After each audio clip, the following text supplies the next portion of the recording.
ఆధ్యాత్మికత వైపు దృష్టి సారించడం సాఫ్ట్వేర్ ఉద్యోగుల పాలిట సరికొత్త విరామం. పూర్తి వివరాలకు చదవండి రేపటి సాక్షి దినపత్రిక.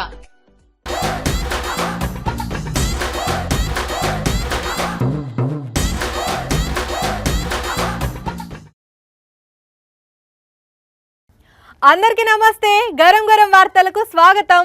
ఎప్పటి లెక్కనే చాలా వార్తలు పట్టుకొచ్చిన వార్తలు చూసే ముందైతే హెడ్లైన్స్ చూద్దాం పారి. హోంమంత్రి అనితకు నందిగం సురేష్ ఇంటామే సవాల్. తన బిడ్డలను తీసుకొని తను ఆరోపించే ఆరోపణలు నిజమని ప్రమాణం చేయమను. నా ఇద్దరు బిడ్డలని నాతో పాటే తెచ్చుకున్నాను. ప్రమాణానికి వస్తుందేమో హోమ్ మినిస్టర్ గారిని మీడియా సాక్షిగా అడుగుతున్నా. నేను కౌశిక్ రెడ్డి పంపుతాడట చీరలు గాజులు. ఎట్లా రియాక్ట్ అవుతారో ఆ ఎమ్మెల్యేలు. గణేష్ మండపంలోకి పోయిండు పంతులు. సిగ్గు లేకుండా ఎత్తుకపోయిండు సెల్లు.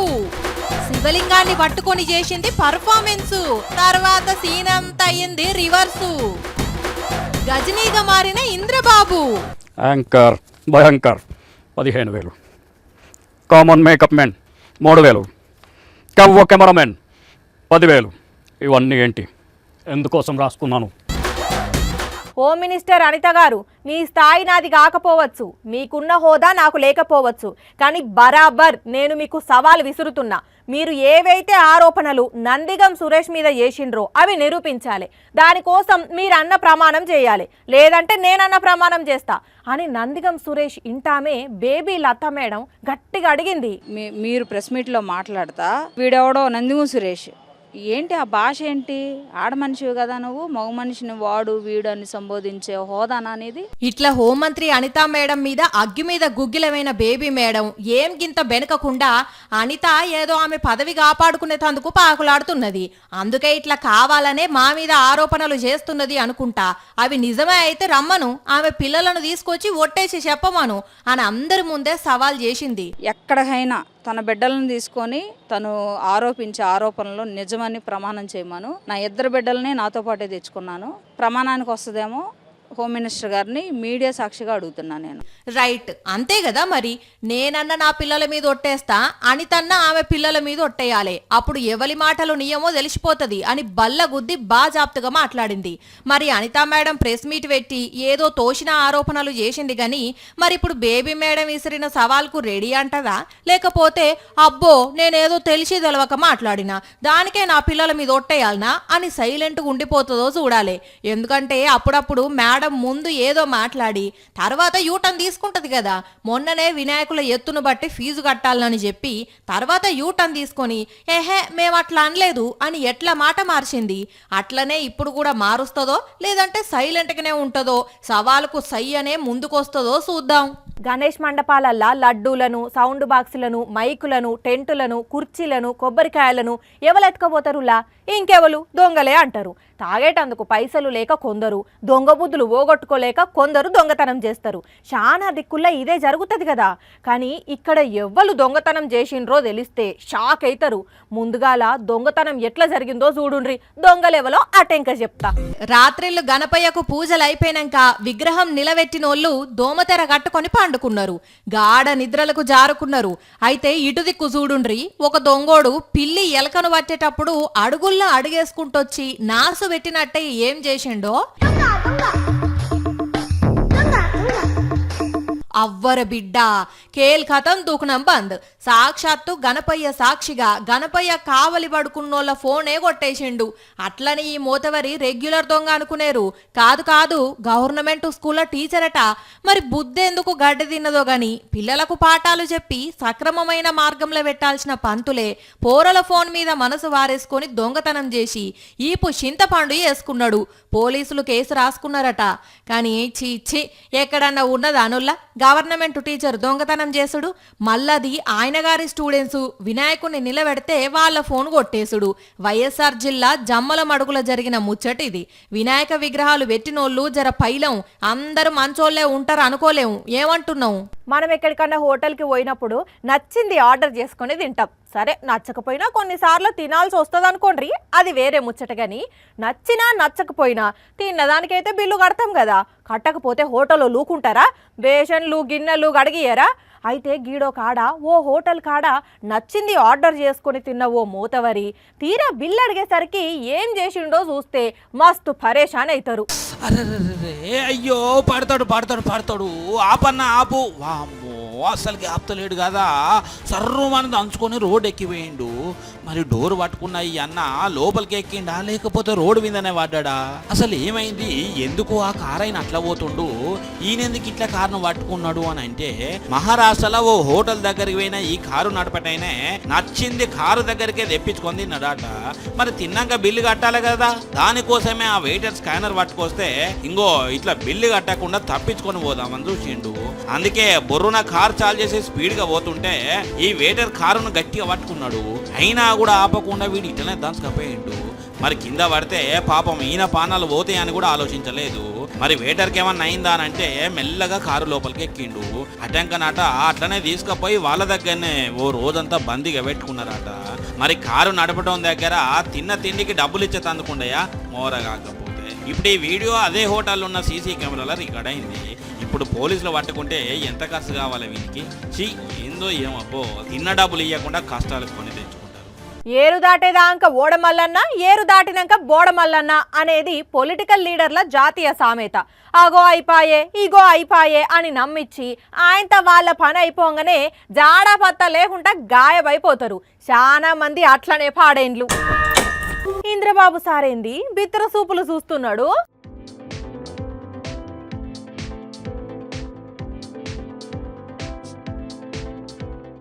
సారు నమస్తే ఇంద్రబాబు సార్. అంత ఎట్లెట్లనో చూస్తున్నారేంది? పానం గిట్ల మంచిగానే ఉన్నది కదా. యాంకర్ భయంకర్ 15,000. Common makeup men 3,000. కవ్వ కెమెరామెన్ 10,000. ఇవన్నీ ఏంటి? సరే గాని చాలా రోజుల నుంచి మిమ్ములా ఒకటి అడగాలని అనుకుంటున్నా. ఇప్పుడు యాదకొచ్చింది, అడగనా? ఏంటో అడుగు. అసలే నాది ఆర్టిఫిషియల్ ఇంటెలిజెన్స్. అమెరికా నుంచి రాగానే యాంకర్లందరికీ 15,000 ఇస్తానన్నావు అన్నవా లేదా? కెమెరామ్యాన్లకు 10,000 ఇస్తానన్నావు యాదుకున్నదా? అట్లనే ఎడిటర్లకు 5,000, మేకప్ మ్యాన్లకు 3,000 ఇస్తానని మాట ఇచ్చినావు, అవునా కాదా? 3 నెలలు దాటింది, ఇప్పటి వరకు 1 రూపాయి కూడా ఇయ్యలే. సారు అట్లా దిక్కులు చూస్తారు, గుర్తులేదా? ఏమో అంటే ఎట్లా ఇస్తానని మీరే చెప్తారు కదా. గుర్తులేదా? ఆగో ఈ కథ మంచిగానే ఉన్నది, మంచిగా యాద్ చేసుకోండి, గుర్తుకొస్తది. మర్చిపోయిన్లా?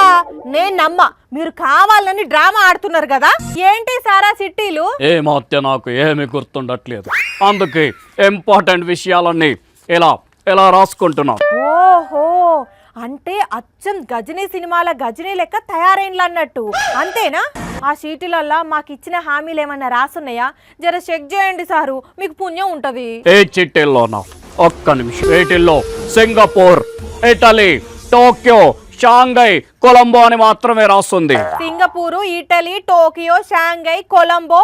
వామ్మో, ఇవి సరే, మాకు ఇస్తామన్న పైసలేవి? ఏమో గుర్తులేదు, మర్చిపోయా. నీకు 10,000, నీకు 5,000, నీకు 3,000, ఇదేమి గుర్తులేదా? లేదు, ఏమీ గుర్తులేదు, మర్చిపోయా. అర్థమైంది, మాకు ఇయ్యాల్సిన పైసలు ఇవ్వకుండా ఎగ్గొడదామని ఇట్లా గజని వేషం కట్టినావు కదా. నీ లెక్కనే అక్కడ మాకు ఇంకో గజని ఉన్నాడు. ఇంకో గజనియా? ఎవరాయన? ఇంకెవరు? చంద్రబాబు. నాకంటే బాగా యాక్టింగ్ చేస్తాడా? చంద్రబాబు యాక్టింగ్ గురించి జగన్ సార్ ఏం చెప్పిండో ఇను. పిల్లాడు కనపడితే చాలు,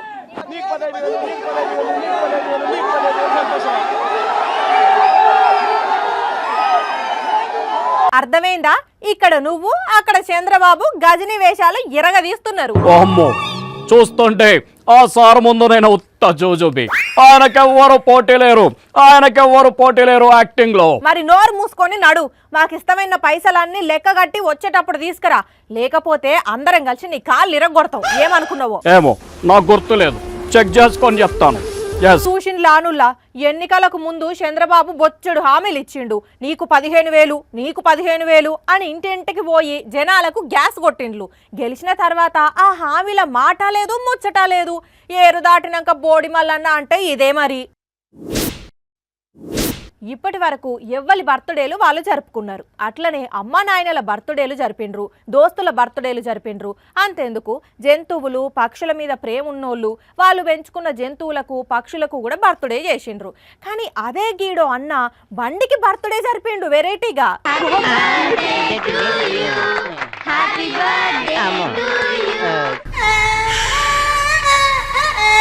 ఇంకో ఈ బండిదే బర్త్డే, అందుకే కేకు తెచ్చి కోపిస్తున్నారు. కానీ అన్న కానీ ఇక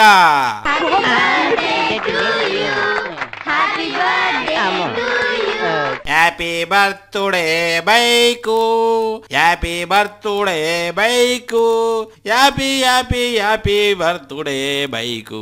చూసినారల్లా భలే ఉపాయం చేసిరు కదా. కత్తిని టైరు కట్టి ఇట్లా ముందుకు వెనుక కన్నా కొద్ది కేకు కట్ అవుతున్నది. ఇట్లా బండితోని కేకు కోపిచ్చిర్రు. కానీ బండి కొన్న డేట్ వస్తే ఎవరన్నా గుడికి తీసుకుపోయి పూజ చేపిస్తారు. కానీ అదే ఇల్లు డిఫరెంట్ గా ఆలోచించి మంచిగా సర్వీసింగ్ చేపించి ముస్తాబు వేయించి దండేసి బర్త్డే వేడుకలు జరిపిర్రు. మరి కేక్ గోయించినప్పుడు దానికి ముక్క నోట్లో పెట్టాలి కదా, అందుకే దాని ముందు డ్యూమ్కి ఇట్లా ఉయ్యిర్రి. మరి వీళ్ళు కావాలని వైరల్ అయితే అందుకే ఇట్లా చేసిర్రో లేకపోతే చెయ్యాలనిపించే చేసిర్రో గానీ ఇప్పుడు ఈ వీడియో సోషల్ మీడియాలో వైరల్ అవుతోని ఎట్లా వస్తున్నాయి అన్నలు ఇటువంటి ఐడియాలని కామెంట్లు చేస్తున్నారు చాలా మంది. కొంతమందికి లాటరీ టికెట్లు కొనే అలవాటు ఉంటది. ఏమో ఎప్పటికన్నా జాక్పాట్ తలగదా అనే ఆశతోని వాళ్ళు టికెట్లు కొంటనే ఉంటారు. పంజాబ్లో ఒక ఆయన 50 ఏండ్ల నుంచి లాటరీ టికెట్లు కొని యాస్టకొచ్చి ఇక ఇదే లాస్ట్ అని ఒట్టు పెట్టుకొని ఒక టికెట్ కొన్నాడు. లాటరీ రిజల్ట్ చూసి షాక్ అయిండు. పాతినుప సామాన్ల వ్యాపారం చేసే ప్రీతం లాల్కు అదృష్టం పడిశం పట్టినట్లు పట్టింది. దాంతోని రాత్రికి రాత్రి ఆయన దశ తిరిగిపోయింది. ఇగో ఈయననే ప్రీతం లాల్, పంజాబ్లో ఉంటాడు. 50 ఏండ్ల నుంచి లాటరీ టికెట్లు కొంటున్నాడట. మొదట్లో టికెట్ రేటు రూపాయి ఉండేదట, ఇప్పుడు 500 అయింది. అయినా ఇడవకుండా టికెట్లు కొంటనే ఉన్నాడు. ఇప్పటి దాకా ఆయనకు ఒక్క లాటరీ కూడా తగలలే. ఇక చాలు, ఇప్పటికే మస్తు పైసలు ఖర్చయినాయి, ఇక లాటరీ జోలికి పోవద్దు అనుకున్నాడట. మళ్ళా ఏమనిపించిందో ఏందో గని ఇదే లాస్ట్ అనుకొని ఒక టికెట్ కొన్నాడు. ఆగస్టు 25వ తారీఖున పేపర్ చూసి షాక్ అయ్యిండు. ఆయన కొన్న టికెట్ కు 2.5 కోట్ల పంజాబ్ స్టేట్ లాటరీ తగిలే వరకల్లా ఎగిరి గంతేసిండు. మరి ఈ పైసలు ఏం చేస్తావు అని అడిగితే ఇండ్ల నుంచి 25% పైసలతోని కుట్టు మిషన్లు కొని పేదోళ్ళకి ఇస్తానని, మిగిలిన పైసలు తన బిడ్డలకి ఇస్తా అని చెప్పుకొచ్చిండు ప్రీతం లాల్. లాస్ట్ బాల్ కు 6 కొట్టినట్లు ప్రీతం లాల్ కొన్న లాస్ట్ టికెట్ కు లాటరీ తలుగుడంటే ఈయనది మామూలు లక్కు కాదు అని అంటున్నారు ఈ వార్త తెలిసినోళ్ళు. సొంత పార్టీ ఎమ్మెల్యేలైనా పక్క పార్టీ ఎమ్మెల్యేనా జర్రంతా క్లోజ్గా ఉంటే ఏం గిఫ్ట్లు ఇచ్చుకుంటారులా? ఇస్తే కేకో లేకుంటే బొకేలో, ఆయనతో అది కూడా కాదు అనుకుంటే ఖరీదైన సెల్ ఫోన్లో ఇచ్చుకుంటారు. దోస్త్ మేరా దోస్త్ అన్నట్టు ఉంటారు, చూస్తున్నాం కదా. అయితే బీఆర్ఎస్ ఎమ్మెల్యే హుజరాబాద్ చంటి పాడి కౌశిక్ రెడ్డి మాత్రం కొందరు ఎమ్మెల్యేలకు ఎవ్వరు ఊహించని గిఫ్ట్, ఆఖరికి ఆ ఎమ్మెల్యేలు కూడా ఊహించని గిఫ్ట్లు ఇస్తానంటున్నాడు. ఇంతకు ఏం గిఫ్ట్లో ఎవరికో అన్ననే అడిగి తెలుసుకుందా. ఏంటివే కౌశిక్ బాయ్ ఆ గిఫ్టులు? నేను ఇలా ఒక గిఫ్ట్ పంపుతా ఉన్నా 10 మంది మారిన ఎమ్మెల్యేలకి. ఓర్ని ఇదెక్కడి కథనే అన్నో. అయినా పార్టీ మారిన ఎమ్మెల్యేలకు మీకు క్షణం కూడా పడతలేదు. నువ్వేమో కవర్ పట్టుకొచ్చి గిఫ్ట్ ఇస్తానంటున్నావు. ఇంతకేమున్నదన్నా దాంట్లో ఎవరికి ఇస్తావే? దానం నాగేందర్ గారు, కడియం శ్రీహరి గారు, గాంధీ గారు, వెంకట్రావు గారు, పోచారం శ్రీనివాసరెడ్డి గారు, కృష్ణమోహన్ రెడ్డి గారు ఉన్న 10 ఎమ్మెల్యేలు. మీకు శాత కాకపోతే ఇగో ఈ చీరలు గాజులు కొనుక్కొని వేసుకొని తిరుగు రిపబ్లిక్ లా. అవ్వా అవ్వా అవ్వా, ఓ కౌశిక్ అన్న గివి వాళ్ళేం చేసుకుంటారే? అయినా ఖరీదైన కవర్ పట్టుకొస్తే బంగారం ఇస్తావో పైసలు ఇస్తావో అనుకుంటారు. ఈ చీరలు గాజులు వాళ్ళేం చేసుకుంటారే? మంచి మంచి ఖద్దరు బట్టలు వేసుకుంటోళ్ళు వాళ్ళు. అయినా నువ్వేదో ప్రెస్ మీట్ పెట్టినావు కాబట్టి చూస్తున్నావు కావచ్చు, కానీ నిజంగానే ఇస్తావా? స్పీకర్ గారు నిర్ణయం తీసుకునే కంటే ముందే మీరు రిజైన్ చేసి ఎలక్షన్లకు కోరి, లేదు అంటే ఈ 2 రోజులలో మీరు పోలేదంటే ఖచ్చితంగా ఈ చీరలు గాజులు మీ ఇంటికి కొరియర్ చేస్తా. అర్థమైందానుల్లా కౌశిక్ అన్న ఇంటెన్షన్. పార్టీ మారిన 10 మంది ఎమ్మెల్యేలు స్పీకర్ నిర్ణయం తీసుకోక ముందే రాజీనామయ్యే అన్నట. లేకుంటే నిజంగానే వాళ్ళ అడ్రస్లకు చీరలు గాజులు పంపుతారట. మరి నిజంగానే కౌశిక్ అన్న అన్న తప్పని చేస్తాడా? వీళ్ళకి అట్లా నిజంగానే చేస్తే కాంగ్రెస్ వాళ్ళు కూడా మరి గతంలో పార్టీ మారిన ఎమ్మెల్యేలకు ఏం పంపాలి అని వీళ్ళేమన్నా గిఫ్టులు రెడీ చేస్తారో చూడాలి. కౌశిక్ రెడ్డి మాటల మీద గరమైన కాంగ్రెస్ పార్టీ మహిళా లీడర్లు గంట సేపట్లనే గాంధీ భవన్ పోయి ప్రెస్ మీట్ పెట్టి ఆడవాళ్ళను కించపరుస్తూ మాట్లాడితే ఇదే చెప్పుతోని చెప్పులు దెబ్బలు తినాల్సి వస్తుంది. అందుకే మిస్టర్ కౌశిక్ రెడ్డి ఒళ్ళు దగ్గర పెట్టుకొని ఉండు, ఒళ్ళు దగ్గర పెట్టుకొని మాట్లాడు. ఇట్లా కౌంటర్ కు రీకౌంటర్ ఇచ్చారు. కౌశిక్ అన్న చీరలు గాజులు చూపెడితే అక్క ఏకంగా చెప్పే చూపెట్టింది. కానీ ఇంతకు ముందు వదినమర్దన్ల చీరలు అక్క ఏళ్ళ గాజులు ఉండేటి. ఇక ఇప్పుడు ఈ రాజకీయాలు చేయబట్టి పార్టీ మారిన ఎమ్మెల్యేల చీరలు గాజులు అని కూడా స్పెషల్గా వస్తాయి కావచ్చు మార్కెట్లకు. చూద్దాం మరి. రీల్స్ అంటే ఇష్టం ఉండాలి కానీ పిచ్చి ఉండొద్దు. మనం ఏడున్నాం, ఈడ రీల్స్ చేయొచ్చా చేయొద్దా అనేది చూసుకోవాలి. అంతేగాని ఈడ ఏదో కథలు పడితే మస్తు వ్యూస్ వస్తుంది, మస్తు లైక్స్ వస్తాయి, మస్తు వైరల్ అవుతామని ఏదో చేయబోతే అప్పుడప్పుడు ఇంకేదో అవుతుంది. అటువంటి పరిస్థితే వచ్చింది. ఇగో గీడో ఓవర్ యాక్షన్ పిల్లకు. ఇగో నది ఒడ్డు నుంచి నడుచుకుంటూ వస్తున్నదా ఈమె రీల్స్ కోసం లేనిపోని కథలు వాడే పిల్ల. అగ చూడుండ్రి అట్లా నడుచుకుంటూ వచ్చి ఎటువంటి పర్ఫార్మెన్స్ చేస్తున్నదో. హరిద్వార్ గంగా ఘాట్ దగ్గరున్న శివలింగాన్ని పట్టుకొని ఏదో బాధను శివునికి చెప్పుకున్నట్టు పర్ఫార్మెన్స్ చేస్తున్నది. అబ్బో మామూలు రీల్స్ ఆర్టిస్ట్ కానట్టున్నది కదా. ఇక ఇంతల్నే ఆన్నుంచి లేచి నదికి అడ్డంగా పెట్టిన రైలింగ్ ఎక్కి నడుచుకుంటూ పోదామని చూసింది. కానీ ఇంతల్నే ఏమైందో చూడుండ్రి. బాగా అయ్యిందా? లేకపోతే మరి ఏడవడతాడ ఓవర్ యాక్షన్ చేస్తే ఇట్లనే ఉంటది. మరి లేకపోతే గంగా ఘాట్ దగ్గర కూడా రీల్స్ చేసుడు అవసరమా? అది కూడా శివలింగాన్ని పట్టుకొని. అందుకే ఆ శివుడే ఇట్లా చేసిండు అని కొందరు అంటుంటే ఇంకోసారి ఇటువంటి కథలు అస్సలకే పడదని ఇంకొందరు కామెంట్లు చేస్తున్నారు. కానీ పాపం కొంత దూరం కొట్టుకుపోయింది అట్లనే. ఆ తర్వాత బయటికి గుంజిండ్రు. అందుకే ఈ వార్త చూస్తున్న రీల్స్ బ్యాచ్ వాళ్ళు మీరు రీల్స్ చేస్తే చెయ్యుండ్రి కానీ రిస్క్ అయితే చేయకుండ్రి, సరేనా? ఇక ఇవి మరి ఇయాల్టి గరం గరం వార్తలు. మళ్ళా రేపు ఇదే టైంకి మస్తు వార్తలతోని కలుసుకుందాం. అప్పటిదాకా చూస్తూనే ఉండండి సాక్షి టీవీ. టైం గుర్తున్నది కదా, రాత్రి 8:30కి మళ్ళీ పొద్దుగాల 8:30కి ఉంటాం మరి.